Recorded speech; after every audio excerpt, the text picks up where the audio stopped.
Ya, selamat siang. Assalamualaikum warahmatullahi wabarakatuh.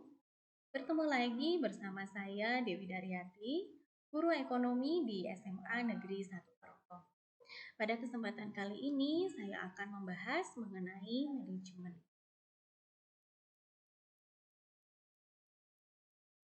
Kompetensi dasar dari manajemen ini pada 3.7 mendeskripsikan konsep manajemen. Dan KI4-nya menerapkan konsep manajemen dalam kegiatan di sekolah. Indikator yang ingin dicapai, yang pertama, menjelaskan pengertian manajemen. Yang kedua, merinci fungsi, unsur, dan prinsip manajemen. Yang ketiga, mendeskripsikan jenjang dan bidang manajemen. Yang keempat, menerapkan fungsi manajemen dalam kegiatan di sekolah. Adapun materi bahan ajar yaitu terdiri dari pengertian manajemen, unsur-unsur manajemen, jenjang manajemen, prinsip manajemen, fungsi manajemen, bidang manajemen, dan penerapan fungsi manajemen dalam kegiatan di sekolah. Pengertian manajemen secara umum berarti pengaturan atau pengelolaan. Menurut beberapa ahli, pengertian manajemen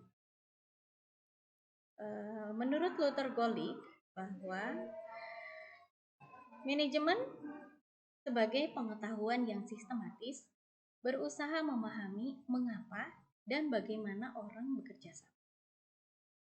Sedangkan menurut Lawrence Apley mengemukakan bahwa manajemen adalah seni mencapai tujuan yang dilakukan melalui usaha orang.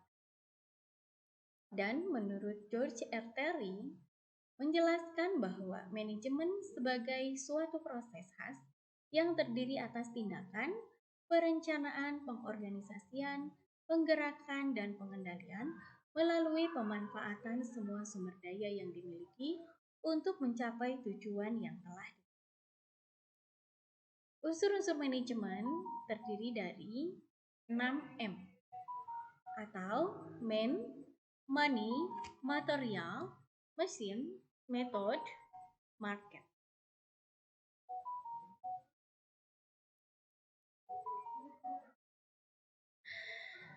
Atau manusia, uang, bahan, mesin, cara, dan pasar.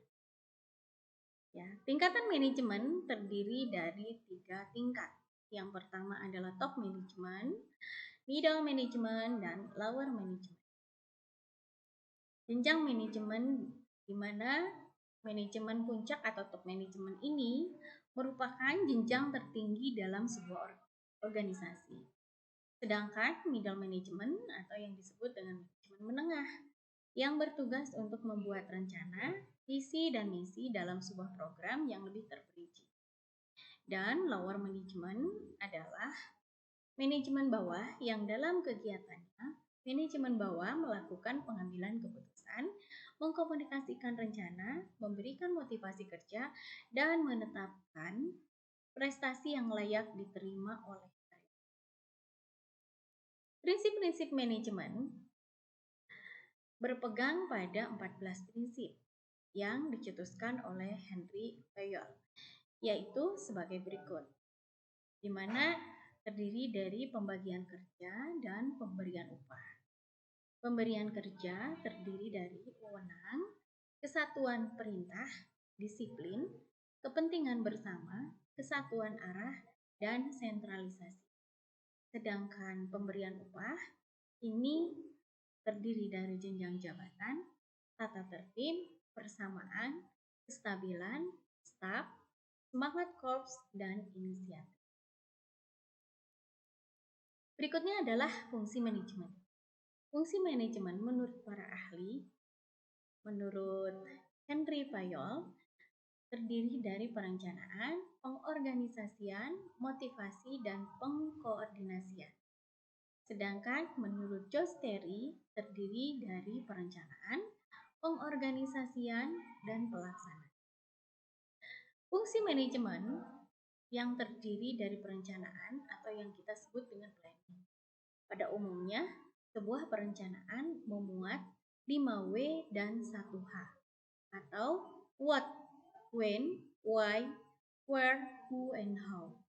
What, apa yang akan dilakukan, when, kapan, why, bagaimana, where, di mana, who, siapa yang akan melaksanakan, dan how, bagaimana melaksanakan. Pengorganisasian atau organizing, di mana merupakan proses menyatukan orang-orang untuk bekerja sama dan membagi tugas dalam mencapai tujuan. Fungsi manajemen terdiri dari bentuk-bentuk organisasi dalam manajemen. Ada yang berbentuk organisasi garis yang tampak pada gambar berikut, di mana komando hanya dari satu arah, dari top manajemen sampai pada lower manajemen.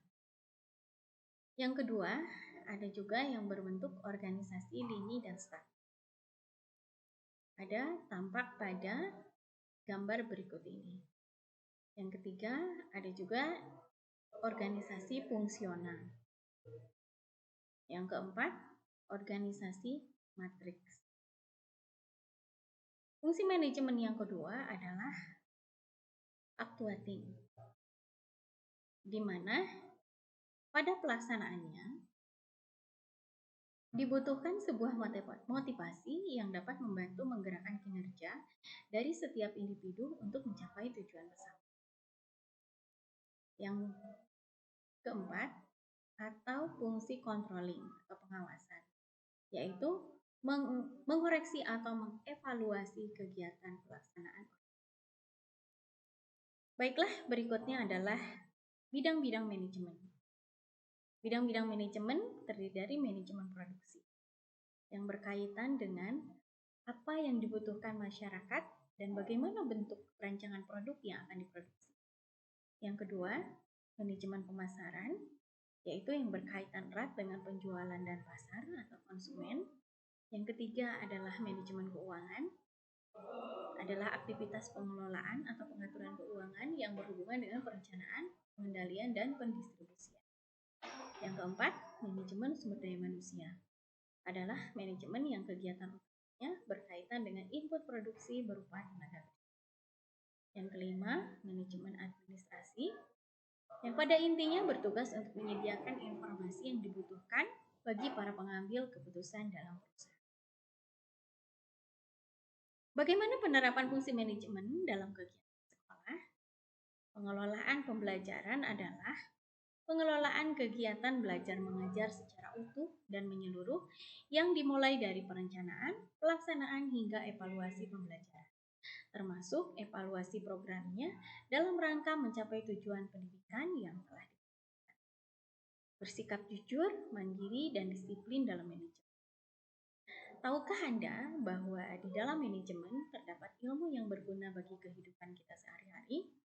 Mengatur jadwal sekolah misalnya, kemudian mengatur uang jajan, dan mengatur jadwal di luar sekolah merupakan kegiatan manajemen dalam kehidupan sehari-hari. Manajemen juga melatih kejujuran, kemandirian, dan disiplin yang akan menjadi modal dalam kehidupan di masa yang akan. Baiklah, sekian yang bisa saya sampaikan pada kesempatan kali ini. Semoga bermanfaat untuk kita semua. Terima kasih. Wassalamualaikum warahmatullahi wabarakatuh.